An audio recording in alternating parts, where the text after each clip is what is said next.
안녕하세요. 심리학개론을 맡고 있는 서은영입니다. 저희 제1회 실전 모의고사 문제풀이 시작하도록 하겠습니다. 시험 다 보셨죠? 시험 잘 보셨어요? 별로 아닌 것 같아. 자, 첫 번째 1. 다음 보기의 내용으로 공통적으로 해당되는 개념은 까다로운 기질의 영아도 지지적이고 일관된 양육을 받는 경우 긍정적 발달을 보이게 된다. 생활 습관이 불규칙한 영아도 양육자가 허용적일 때 양육자와의 갈등이 줄어들 수 있다. 1. 습관화, 2. 접촉 이하, 3. 조화의 적합성, 4. 결정적 시기. 자, 그러면 우리가 기질 하면은 어떤 학자가 떠올리셔야 되죠? 누구? 기질 누구야? 기질 누구야? 아무도 대답을 못하면 어떡해? 토마스하고 체스. 자, 기질 연구를 해가지고 지금 기질의 이분들이 누구 그러니까 세 가지 유형. 어떤 유형이에요? 순한, 까다로운, 그 다음에 더딘. 근데 이런 유형의 친구들이 있지만, 아이들이 있지만, 결국에 부모의 지금 뭐예요? 까다로운 기질이 라고 하더라도 느리거나 그렇다라고 하더라도 부모하고 상호작용을 잘 하게 되면은 이렇게 우리가 건강한 방향으로도 잘 자랄 수 있다. 그걸 얘기한 게 이제 3번의 조화의 적합성이고, 자, 1번의 습관화는 어디서 보셨을까요? 습관화는 우리 4장에서 계속해가지고 반복적으로 노출이 될 때, 우리가 그 반응이 점진적으로 약해지는 현상을 이야기를 하고요. 그럼 접촉이하는 몇 장에서 보셨어요? 접촉이하는 8장. 8장에서 발달심리에서 학자는 누구였죠? 그러니까 이 용어가 탄생하게 된 배경. 연구를 했잖아. 무슨? 헝거? 원숭이. 대리모 실험. 그 학자 누구야? 학자를 기억하고 계셔야죠. 해리 할로.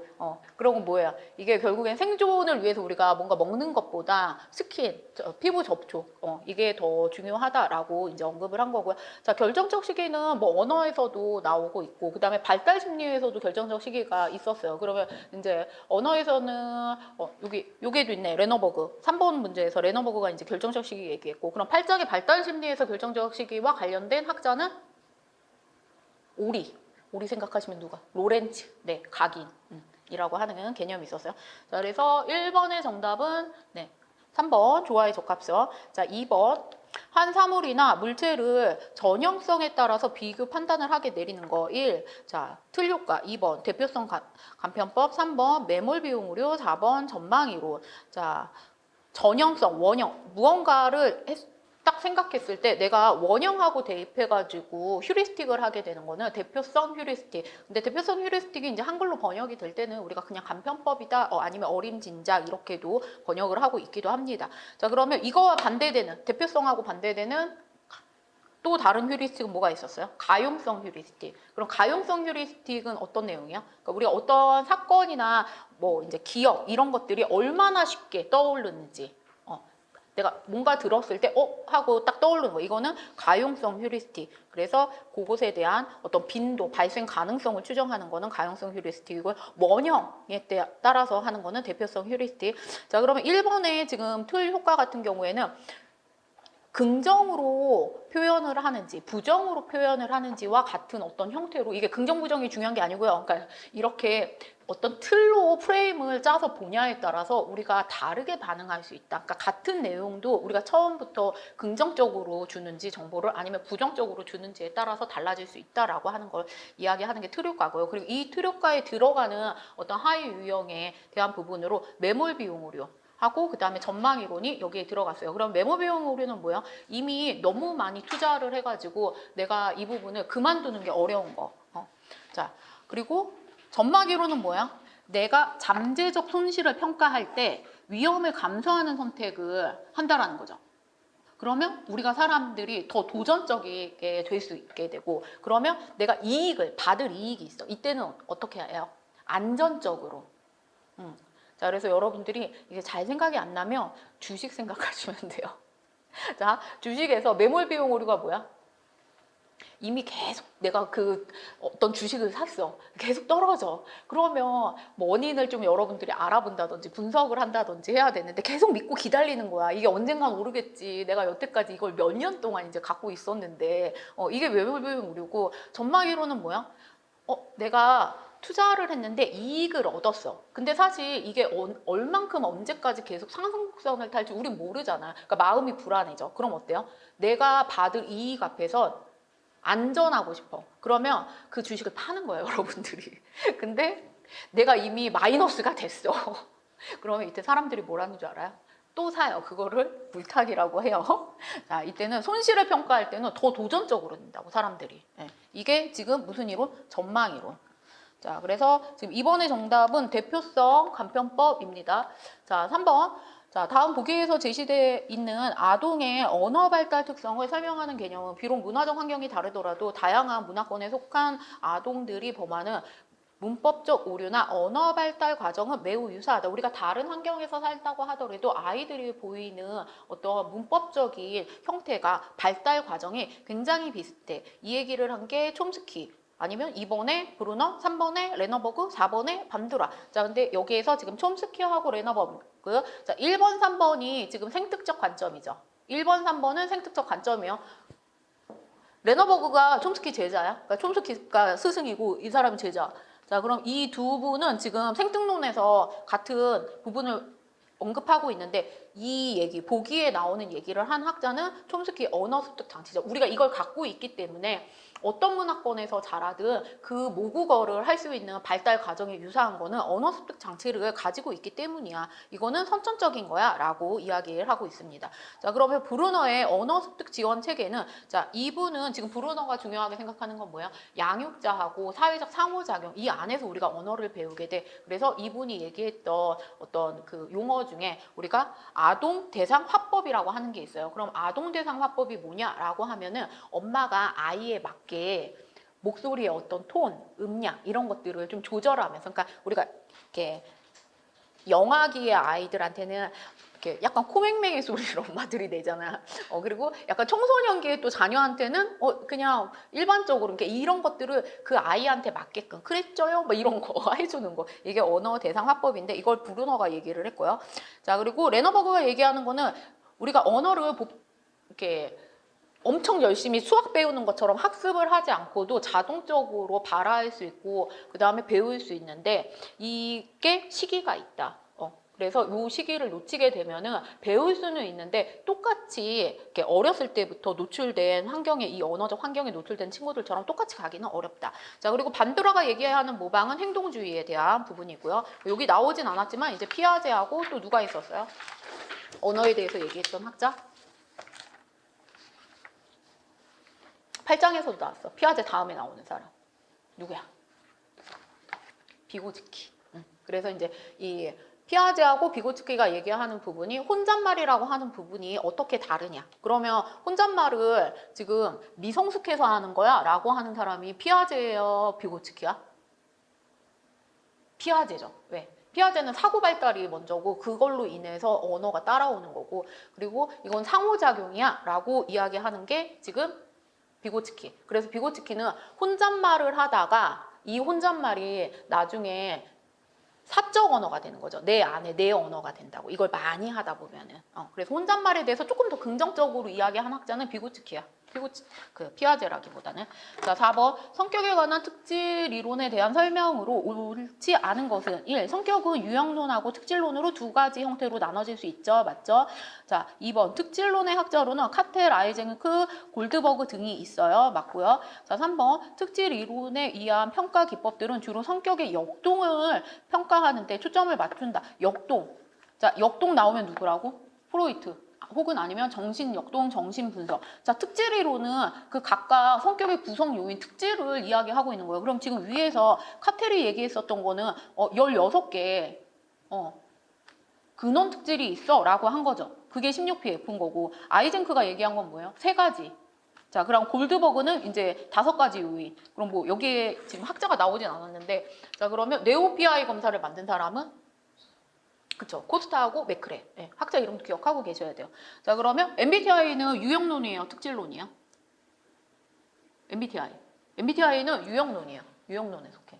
그러니까 히포크라테스의 어떤 뭐 체액설, 체액론, 셸도 뭐 이런 사람들이 얘기했던 체액론, 체액설 옛날 거는 다 유형론에 속하는 형태인 거고 지금 요 학자들이 얘기했던 이게 검사로 요인 분석을 해가지고 그 구성 요인이 뭔지를 이제 뽑아낸 거잖아. 이건 다 특질론인 거야. 자, 그래서 요거는 어떻게 보면은 역동이라고 하는 표현은 특질 이론하고는 맞지는 않아요. 그래서 이 형태는 우리가 정신분석으로 생각하는 게 더 맞을 수도 있고. 자, 지금 올퍼트가 성격의 기본 특질을 기본 중심 이착 특질로 구분을 했어요. 그러면 요 세 가지 형태를 우리가 뭐라고 하죠? 이분이 크게 우리의 성격 특성을 두 개로 얘기했어. 공통 특질하고 개별 특질. 그 개별 특질 안에 들어가는 요 세 개가 기본 중심 2차 특질. 그럼 가장 두드러진 거. 그래서 주특질이라고도 불리고 그다음에 중심 특질은 그냥 사람들이 보편적으로 알만한 한 5개에서 9개 정도. 자, 그리고 2차 특질이라고 하는 거는 소수의 나랑 진짜 친한 사람들만 알 수 있는 것들이라고 이야기를 합니다. 자, 그래서 4번은 3번이 옳지 않고요. 자, 5번. 다음 심리학의 역사에서 각 학파의 개념 중 옳지 않은 것은 1. 구조주의. 자, 마음의 기본 요소에 대한 연구. 그래서 분투 맞죠? 자, 그 다음에 2번 정신분석, 정신결정론, 프로이트. 자, 우리가 심리적 결정론이라고도 부르고요. 3번 기능주의, 의식의 흐름 탐구, 윌리엄 제임스 맞고요. 자, 형태주의, 주요 연구 대상은 외적 행동. 우리가 외적 행동에 포커스를 맞춘 건 왓슨. 왓슨은 맞는데, 자, 왓슨이 형태주의는 아니냐. 자, 그러면 형태주의의 대표학자는 베르트하이머, 코프카, 퀼러. 네, 이렇게. 그리고 여기에서의 가장 그 대표하는 문장은 전체는 부분의 합이 아니다. 전체는 부분의 합 이상이다. 네. 이게 이제 형태주의를 가장 극명하게 보여주는 문장이고요. 자, 그래서 5번은 4번. 5번은 어려운 문제는 아니야, 여러분. 내가 중이라고 쓰기는 했지만 어려운 문제는 아니에요. 기본이어서 근데 여기 지우개는 어디 갔지? 여기 있군. 자, 그래서 5번은 4번이 옳지 않고요. 형태주의 아니고 이거는 행동주의. 행동주의. 자, 6번. 밤중 심리 검사의 발전에 관한 설명으로 옳은 것은 요거는 조금 어려운 문제예요. 자, 알프레드 비네 1번. 편차형 아동지능 검사를 개발하였다. 자, 비네가 아동지능 검사를 개발했지만 비네가 개발한 거는 편차가 아니고요. 편차를 개발한 사람은 누구야? 시간이 지난 이후에 웩슬러. 자, 웩슬러는 1939년도. 그쵸? 자, 그러면 이번에 카텔. 정신검사라고 하는 용어를 최초로 사용하였다. 언제? 그쵸? 1890년. 자, 알미 알파. 문맹자와. 그럼 요거는 맞고. 자, 문맹자 언어 장애자를 위한 비언어성 지능 검사가 개발되었다. 자, 알미 알파는 집단 검사이면서 지능 검사인데 언제 됐어요? 1917년. 자, 근데 알미 알파 검사 여기서 어디가 틀렸어요? 알미 알파는 언어성이에요, 언어성. 텍스트가 있어. 근데 그래서 이걸 해봤더니 문맹자가 너무 많던 시절이어서 이거를 할 수가 없으니까는 문맹자를 위해서 뭘 한 거야? 비언어성 검사를 만든 게 알미 베타 검사야, 베타. 예. 미로찾기라든지 이런 것들 그때 그림으로 보여드렸던. 자, 그리고 스탠퍼드 비네. 자, 스탠퍼드 비네가 정신 연령이라고 하는 용어를 최초로 사용하였다. 정신 연령이라고 하는 용어를 최초로 사용한 사람은 누구야? 비네야, 비네. 자, 그러면 스탠퍼드 비네 검사는 이 검사는 몇 년도? 1916년도. 자, 21년도 무슨 검사? 로샤. 자, 그러면 35년도가 TAT. 이게 로샤. 자, 39년도가 웩슬러.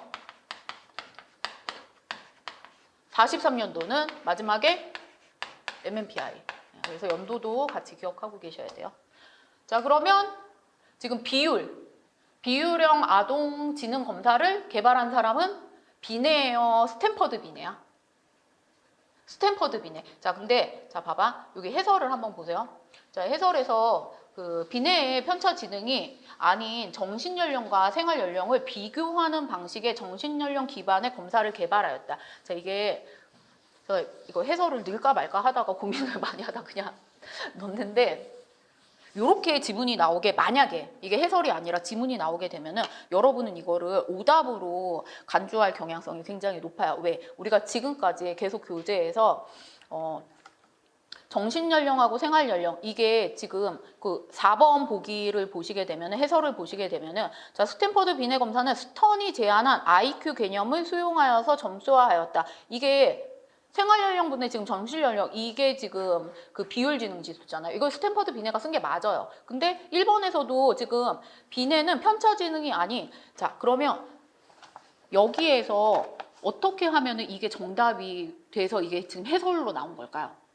자, 비뇌도 편차지능이 아니고 정신연령, 정신연령 비뇌가 먼저 얘기했잖아. 정신연령하고 생활연령을 얘기를 했어요. 근데 스탠퍼드 비뇌 검사에서 쓰는 거는 비율이에요, 비율. 비율이라고. 근데 여기에서 이 비뇌가 쓰는 거는 공식적으로 비율로 쓴 게 아니고요. 검사를 하고서 이 아이는 지금 몇 세 정도의 정신 연령을 가지고 있다. 근데 생활 연령은 한 몇 세일 것 같아. 그럼 뭐 예를 들어서 정신 연령은 아이가 좀 우수해서 한 10세 정도의 정신 연령을 갖고 있는데 실제 이 아동은 한 7세야, 원래. 그러면 3세 정도 더 빠르네. 이렇게. 그러니까는 약간 빼기 개념으로 생각을 한 거고, 그러니까는 비율로 해가지고 곱하기 100 해서 이게 수치가 나오게끔, IQ가 나오게끔 쓴 사람은 스탠퍼드 비뇌 1916년. 이게 맞아요. 근데 만약에 1번 지문으로 나왔을 때 여러분이 이게 B로 설명을 하게 되면은 오답인데, B가 아니라 그 개념을 얘기를 했어. 아니면 그걸 기반해서 검사를 개발했어. 라고 해가지고 지금 해설에 있는 1번에 있는 해설처럼 나오게 됐을 때 이거는 정답이 될 수도 있어요. 자, 7번. 다음 사례에서 설명되는 정서 이론에 대한 설명으로 가장 적절한 것은, 한 실험에서 참가자들이 갑작스럽게 큰 소리를 들었다. 측정 결과 다음 두 반응을 확인하였다. 자극이 제시된 직후 심박 증가하고 근육 긴장, 생리적 반응이 즉시 활성화되었고 거의 같은 시점에 참가자들이 놀랬다. 그리고 정서 보고를 하였다. 또한 정서 보고와 생리적 반응 사이 어느 한쪽이 먼저였는지 명확히 구분되는 시간차가 관찰되지 않았다. 자, 여러분이 여기에서 어떤 포인트를 보고서 정답을 찾아야 되냐. 자, 두 반응. 자, 그리고 생리적 반응이 있었고요. 자, 여기에서 어느 쪽이 먼저인지 관찰되지 않았다. 시간차가 관찰되지 않아서 두 반응이 있었는데, 두 반응은 뭐야? 첫 번째 반응은 생리적, 두 번째 반응은 정서. 자, 근데 중요한 건 뭐야? 시간차가 관찰되지 않았다라고 하는 거는 동시에 일어났어. 자, 그럼 동시에 생리하고 정서가 같이 일어나는 거는 제임스 랑게예요. 캐논 바드야. 캐논 바드. 자, 제임스 랑게는 뭐야? 제임스 랑게는 생리, 후, 정서. 내가 심장이 두근거려서 그 두근거리는 걸 느끼고 내가 지금 놀랬나 봐 라고 하는 게 지금 제임스 랑게. 그러니까 시간차를 두지 않고 동시에 이게 뭐가 먼저인지 알 수 없어 라고 얘기하는 거는 이제 캐논 바드. 샤우처 싱어의 정서의 이유인설은 우리가 지금 인지적인 부분. 네. 자, 그래서 거의 같은 시점, 시간이 관찰되지 않았다. 어느 게 먼저인지. 자, 플로칙은 이제 정서에 대해서 얘기한 거. 기본 정서 몇 개? 그러니까 제가 플로칙은 저거까지 아실 필요는 없다고. 근데 8개. 자, 그러면 6개 얘기한 학자는 누구예요? 기본 정서 6개 얘기한 사람. 에크먼. 그럼 에크먼이 최근에 하나 더 추가했어. 하나 더 추가한 정서는 뭐야? 경멸.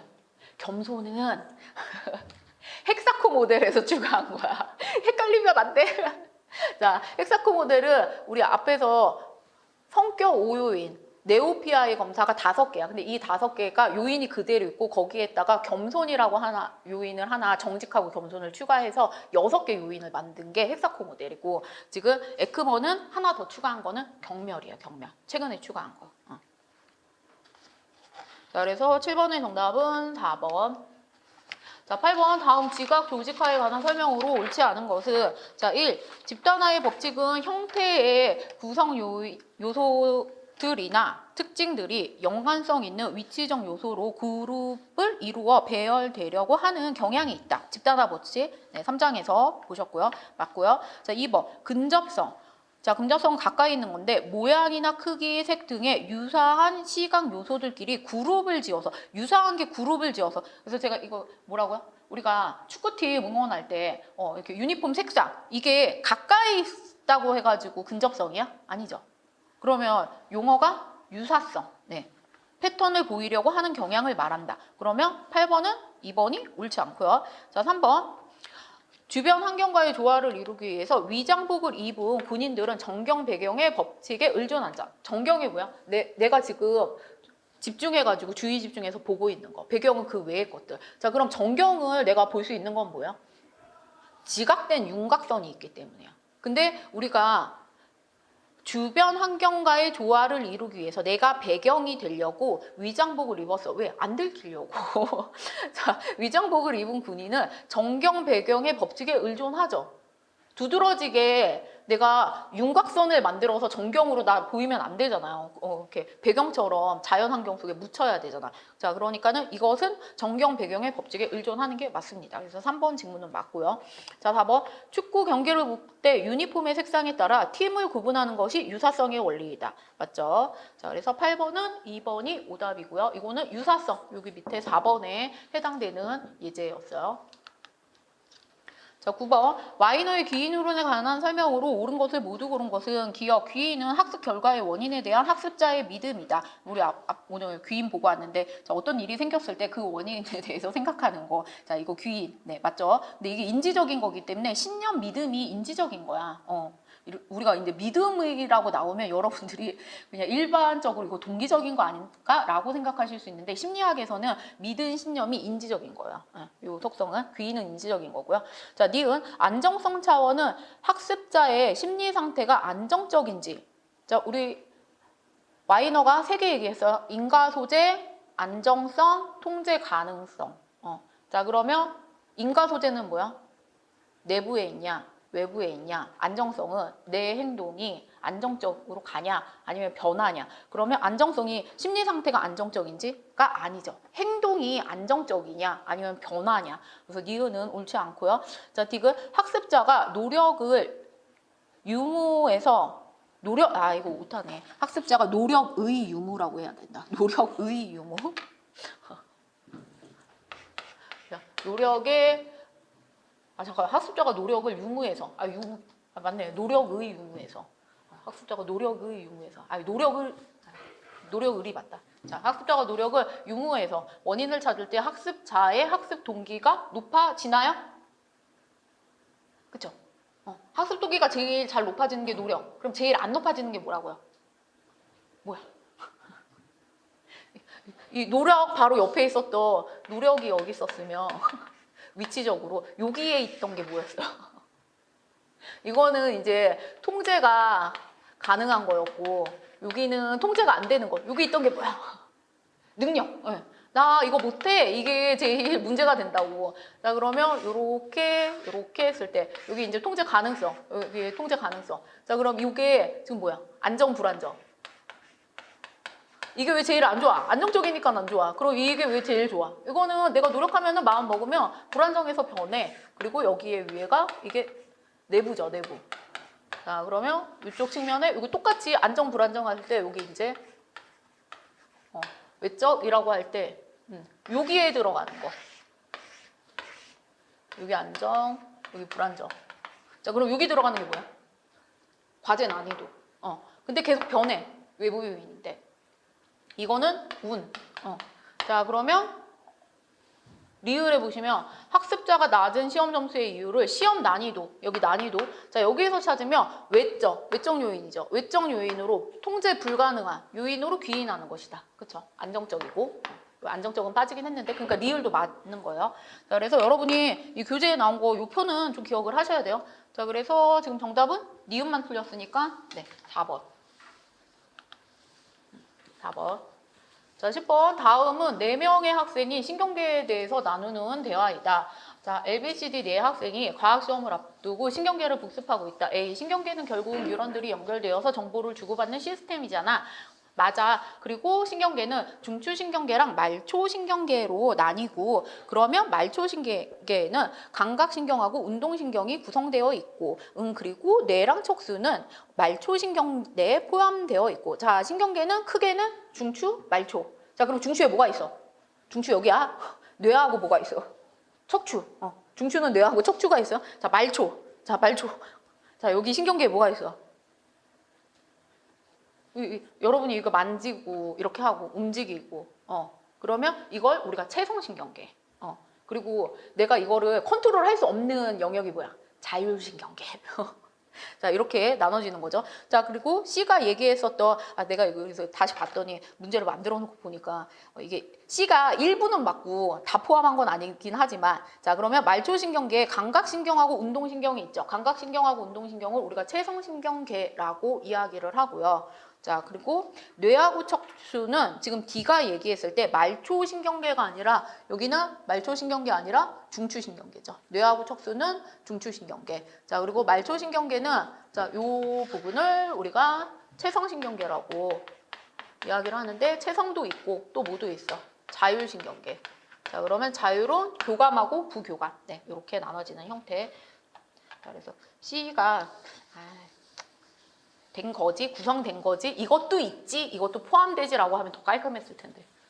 자, 10번은 그래서 정답이 옳지 않은 것은 D. 자, 11번 반두라의 모방학습에 관한 설명으로 옳지 않은 것은, 자, 1. 대리 경험에 의한 학습을 말한다. 그쵸? 그래서 반두라의 관찰학습을 모방학습, 대리학습이다 라고도 얘기를 하고요. 자, 2. 조작적 조건화에 의해서 습득된다. 반두라의 모방학습은 관찰을 통해서 사회인지적, 나중에 이게 이름이 우리가 사회인지적으로 이름이 바뀌잖아. 사회인지학습. 자, 그래서 조작적 조건화가 아니라 이거는 관찰, 모방, 인지, 뭐 여러 가지 시연, 뭐 다양한 형태. 자, 3번. 시연을 통해서 행동을 습득할 수 있다라고 되어 있습니다. 자, 시연을 통해서 행동을 습득할 수 있는데 관찰학습에서 제일 먼저 이게 관찰학습 과정에서 첫 번째 단계가 뭐예요? 4단계였을 때 주의 집중을 해야 되고, 두 번째 그거를 내가 기억해야 되고, 그리고 내가 그걸 시연해야 되고, 그리고 내가 심리적으로 동기화가 되어 있는지. 자, 그럼 이제 세 번째 단계가 시연인데, 내가 누군가 야구를 하는 걸 봤어. 주의 집중하고 보고 내가 그것을 기억하고 동작을 기억하고 내가 방망이로 이렇게 또 돌리는, 그러면 이게 시연이죠. 이걸 통해서 행동을 습득할 수 있죠. 3번 맞죠. 자, 4번. 관찰학습은 인지적 능력을 요구하고 있죠. 내가 그걸 기억을 해야 되잖아. 관찰한 거를. 근데 내가 기억이 안 좋으면은 이게 자국 기억에 있다가 장기 기억으로 안 넘어가거나 없어질 수도 있잖아. 자, 그래서 11번은 2번이 오답입니다. 그리고 인지적 능력을 요구하니까 이름이 나중에 사회인지학습 이론이잖아. 자, 그래서 11번은 2번이 오답이고요. 자, 13번 타당도에 대한 설명으로 옳은 것은 12번 기억. 내용 타당도는 측정을 위해서 개발한 도구가 측정하고자 하는 대상의 정확한 속성값을 얼마나 포괄적으로 포함하고 있는가를 나타낸다. 맞고요. 자, 내용 타당도는 누가 해요? 전문가. 자, 그럼 일반인이 하는 거는 얼굴만 보는 거. 안면 타당도. 얼굴만 슉 보고 하는 거. 안면 타당도. 자, 그래서 기억 맞고. 자, 니은. 구성 타당도는 이론과 관련해서 측정 도구의 타당도를 검증한다. 이게 왜 이론이냐면 그 구성 개념을 정확하게 묻고 있냐고. 자, 그래서 구성 타당도 안에 들어가는 게 요인 분석. 그리고 또 뭐가 있어요? 수렴 타당도, 변별 타당도. 자, 그래서 니은도 맞고요. 자, 디귿. 예언 타당도는 선발 채용 배치를 목적으로 적성 검사나 선발 시험 등에서 요구된다.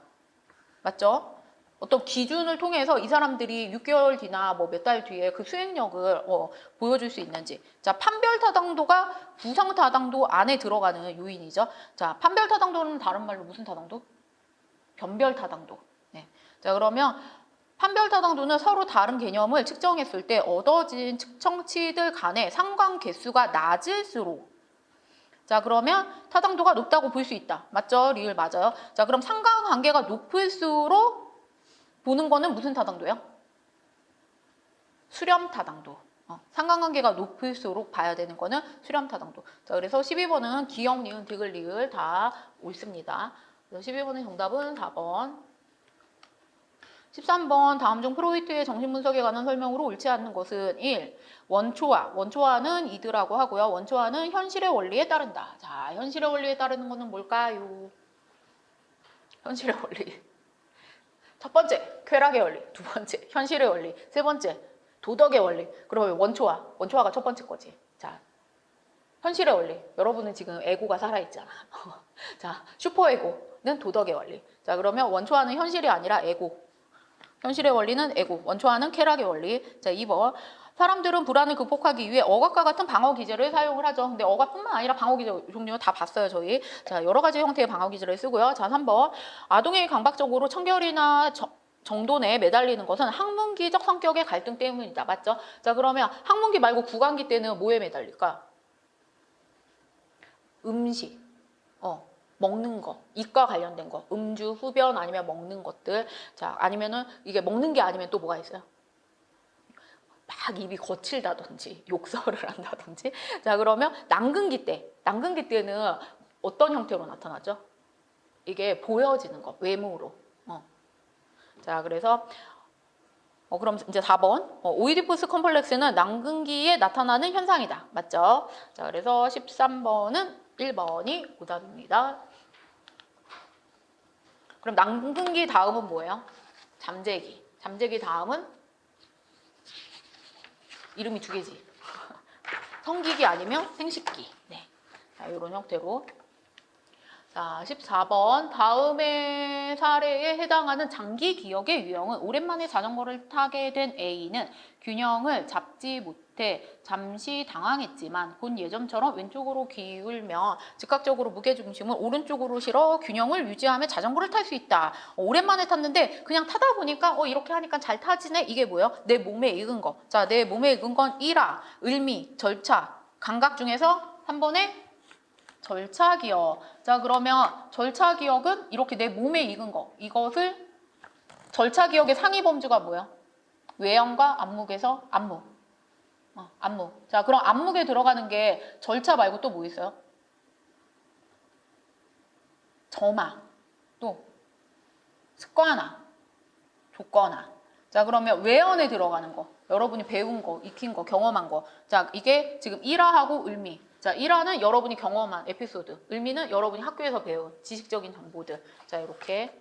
자, 그래서 14번은 정답 3번. 몸으로 익힌 거.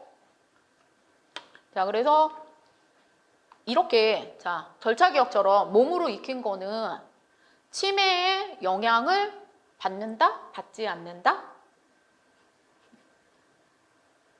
받지 않는다. 근데 우리가 이렇게 막 공부하거나 정보적인 거, 이거는 치매의 영향을 받을 수 있겠죠.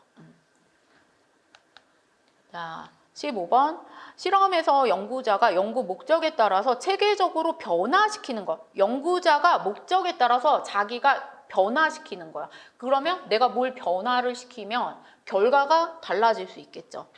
그럼 우선 결과가 달라지는 거. 결과가 무슨 변이? 종속 변이. 그럼 종속 변이는 아니라는 거야. 그러면 내가 변화시키는 게 독립 변이인 거죠. 자, 그래서 15번의 정답은 2번. 그럼 통제 변이는 뭐예요? 연구자가 연구를 하는데 영향을 줄 것 같아서 통제시키는 변이. 이게 통제 변이. 그럼 가해 변이는? 독립 변이를 제외한 모든 변이는 가해 변이. 네. 자, 그래서 15번의 정답은 2번. 15번 쉬운 문제요. 자, 16번. 다음 사례에 적용된 행동치료기법은 정민이는 수학시험을 볼 때면 불안감이 심해져서 시험을 잘 치르지 못한다. 그래서 정민이의 불안 수준을 낮추기 위해서 수학 공부를 할 때마다 기분 좋은 음악을 듣게 하고 내가 불안해. 이 현상이 나타날 때마다 지금 뭐라는 거야? 이것을 잡아주는 반대 극면에 좋은 긍정적인 기분 좋은 음악을 듣거나 아니면 기분 좋은 경험을 상상하는 것. 자, 1번 정적 강화, 2번 부적 강화. 자, 강화는 뭐예요? 강화는 행동이 증가하는 거예요. 근데 지금 여기에서는 뭐라는 거예요? 이 불안감을 없애려고 하는 거잖아. 그럼 행동을 강화하는 게 아니죠. 그러니까 1번, 2번은 우선 뭐가 되든 아닌 거야. 자, 그리고 노출법은 뭐예요? 내가 뭔가 이렇게 불안감을 느껴. 그러면 여기에 한 번에 이 시험이라고 하는 것을 내가 무언가 준비하지 않고 그대로 다 노출돼서 그냥 받는 거예요. 약간 홍수법처럼. 근데 여기에서는 지금 뭔가 거기에 반대 극면인 긍정적인 부분을 음악을 듣는다든지 경험을 상상한다든지. 자, 그래서 4번의 역조건 형성에 해당이 됩니다. 자, 그래서 16번의 정답은 4번 역조건 형성. 자, 17번 다음 보기의 설명과 가장 관계가 있는 용어는 사람들은 A씨를 입사 시 수석으로 들어온 아주 똑똑하고 일머리가 있는 직원이라고 소개했다. 1시간 뒤 A씨가 사람들 앞에서 어처구니 없는 실수를 하는 행동을 보였을 때 사람들 대부분은 A씨가 컨디션이 안 좋거나 뭔가 힘든 일이 있는 것 같다는 반응을 보였다. 자, 처음에 내가 본 어떤 인상이 그 뒤에 작은 실수를 뭐예요? 우리 아까 전에 방금 전에 하고 왔어. 무슨 감소? 주의 감소 가설. 자, 그래서 이 부분은 유사성이에요. 유사성 뭐야? 끼리끼리 유유상종. 나하고 비슷한 점이 있는 사람들한테 우리가 이제 좀 끌리게 되는. 자, 초조 효과는 내가 처음에 본 정보가 이제 어떤 중심이 돼서 이후에 들어오는 정보들에도 영향을 미치게 되는. 처음에 본 걸로 좀 해석을 하려고 하는. 자, 내연 성격 이론은 뭐라고요? 여러분이 살면서 알게 된 여러 가지 성격 특성들이 있는데 그것에 대한 여러분만의 성격 심리학 책자를 갖고 있다고. 그것으로 사람들은 이럴 것이야 라고 추론하는 과정. 그래서 그 과정으로 나타나는 결과 중에 좀 비슷한 형태가 후광 효과였죠. 자, 정적 편향은 나하고 경쟁 상대가 안 될 것 같으면 이 사람이 좋게 보여. 자, 그래서 17번의 정답은 2번 초두효과. 자, 18번 콜버그의 하인츠 딜레마에 대해 그 약을 훔치지 않으면 가족들이 인정 없는 낭편이라고 생각할 거예요 라고 반응을 했다면 이 사람이 속하는 도덕 발달 단계는, 자, 두 번째 줄에 있는 가족들이 인정 없는, 자, 타인한테 뭔가 기준점이 타인이에요. 자, 1번 벌과 복종, 이게 1단계였죠. 6단계에서. 자, 도구적 상대주의 지향 단계, 이게 2단계. 네, 그래서 1, 2단계를 합쳐서 전인습 과정이라고 얘기를 하고요. 자, 그러면 내가 지금 타인에 대해서 생각하는 거는 3번의 착한 소년, 소녀 지향. 네, 이게 3단계. 그래서 18번의 정답은 3번. 자, 4단계는 법과 질서. 5단계는 뭐예요? 사회적 계약. 6단계는 보편적 도덕 원리. 네, 이렇게. 자, 그래서 지금 여기 보기에서 3, 4단계는 인습, 여기는 전인습, 네, 1, 2단계는 전인습. 자, 그래서 3수준 6단계, 그리고 정의의 도덕성 기억하고 계셔야 되고요. 그럼 이 콜버그하고 반대되는 학자는 누구야? 길리거. 길리거는 무슨 도덕성? 배려의 도덕성. 네, 이것도 기억하고 계셔야 돼요. 네.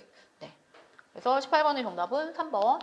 네, 19번 색채 지각에 관련된 설명으로 옳지 않은 것은 1. 삼원색설은 빛의 파장에 따른 세 가지 색 수용기의 활동 양상으로 색을 설명한다. 삼원색설 헬로몰츠가 세 가지 색깔 얘기했습니다. 무슨 색깔? 빨간색, 초록색, 또 파란색. 네, 자, 요거 세 개로, 자, 보기 4번에 있는 TV, 사진, 요게 여기에 응용이 되는 거예요. 그러니까 1번, 4번은 맞는 거고. 자, 2번 잔상현상은 가산적 혼합을 설명한다. 자, 지금 이 세 가지 색상으로 가산적 혼합하고 감산적 혼합을 설명을 하는 거예요. 근데 잔상현상은 헬로몰츠 삼원색설이 아니라 잔상현상은 누가 얘기했어요? 반대색설을 얘기한 학자. 허링. 자, 그러면 이 색채 지각에서 지금 세 가지의 이론이 있었는데 첫 번째는 헬로몰츠가 얘기한 삼원색설, 두 번째는 허링이 얘기한 반대색설에서 이 잔상현상을 얘기를 한 거고요. 자, 그러면 세 번째는 누구야? 세 번째는 뭐야? 신경 배선 모형 얘기한 사람 누구야? 제임스하고 허비치. 이거 두 개 다 설명이 필요해 라고 얘기한 사람 통합해서. 자, 그러면 잔상현상은 뭐예요? 이 지금 삼원색설은 빨간색, 초록색, 파란색 세 개가 있어야 돼. 그게 색깔을 만들어 라고 이제 한 거고. 그 다음에 잔상현상은 색을 내가 이 색을 계속 보다 보면은 반대색이 눈 감고 이렇게 딱 하면은 그 반대색이 보인다. 이게 이제 그 눈에 남아있는 것들. 이게 이제 잔상현상으로 설명을 한 거죠. 자, 그래서 3번에 보시면은 반대색설은 대립적인 쌍의 합성과 분해를 통해서 색을 인식한다는 이론이다. 그래서 3번 맞고요. 2번이 오답이에요. 자, 20번 부적 강화에 해당하는 예로 옳은 것은, 자, 강화는 뭐라고? 행동을 증가시켜요. 자, 부적은 뭐예요? 부적은 제거하는 거. 근데 뭘 제거해? 대체적으로는 뭐 이게 긍정일 수도 부정일 수도 있기는 해요, 사실은. 근데 이제 심리학 시험에서는 대체적으로 이제 혐오 자극을 제거하는 형태를 얘기를 하죠. 자, 1번 숙제를 제출한 학생에게 청소를 면제해준다. 청소가 만약에 혐오 자극에 해당이 된다라고 하면은 면제, 제거됐죠. 언제? 내가 행동을 하고 난 이후에 지금 제거됐으니까 내 행동은 더 올라갈 가능성이 높죠. 그래서 1번이 부적 강화에 해당이 되고요. 2번, 잘못된 행동. 어떤 행위를 했는데 잘못된 행동인데 이 아이한테 외출을 금지시켰어요. 외출은 원래부터 내가 가지고 있었던 거야. 근데 내가 갖고 있던 거를 지금 어떻게 했어요? 가져갔어요. 제거했어. 선호 자극을 제거했어. 근데 이걸 제거하는 이유는 잘못된 행동을 감소시키려고. 그러면 지금 2번 같은 경우는 뭐예요?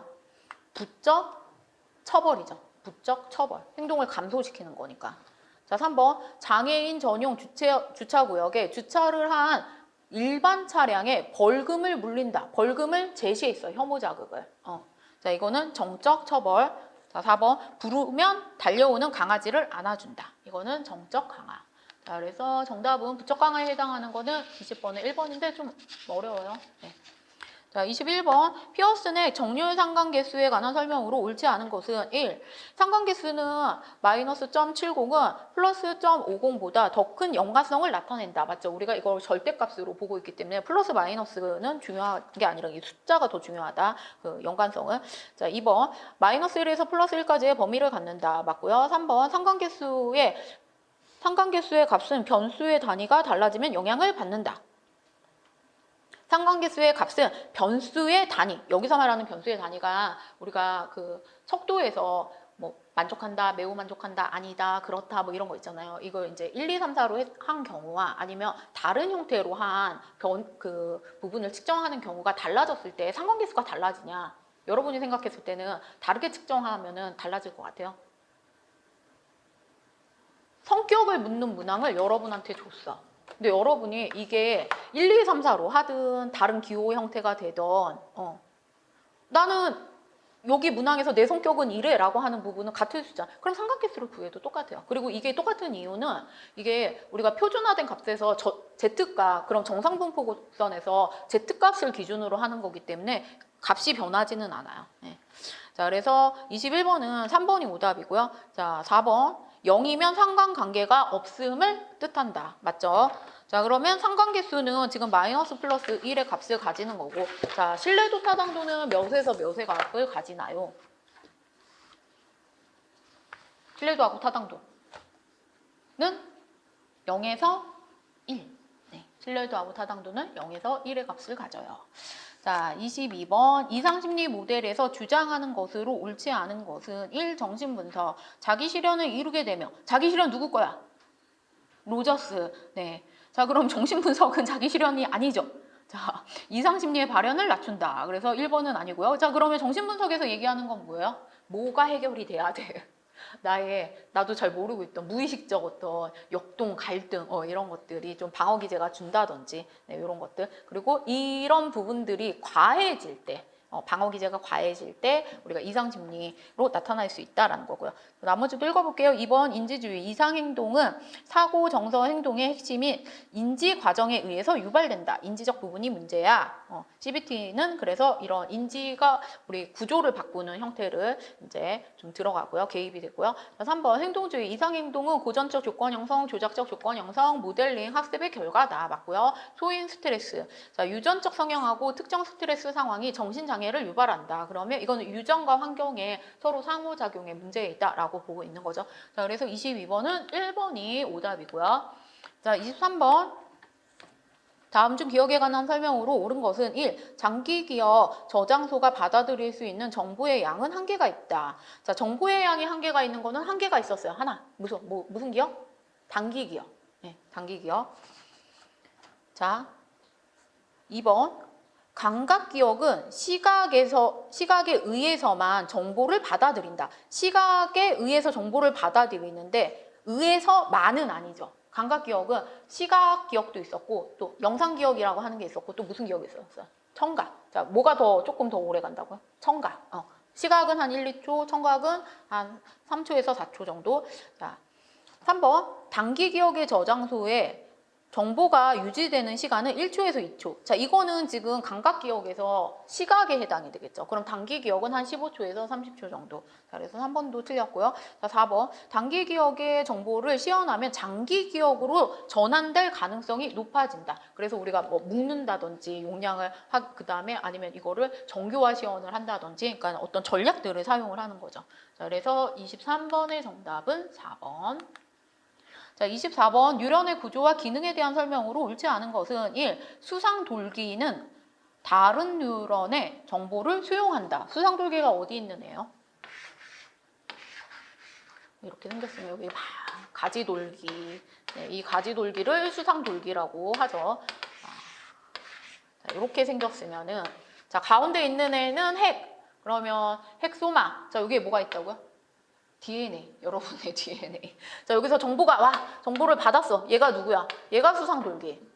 얘가 수상돌기. 자, 그럼 여기 축색인데. 자, 축색은 활동 전이를 종말단추로 전달한다. 종말단추가 어디 있어요? 여기 끝에 있는 거. 종말단추로, 축색은 활동 전이를 종말단추로 전달하죠. 활동 전이가 뭐야? 여기서 일어나는 스파크잖아. 자, 수초.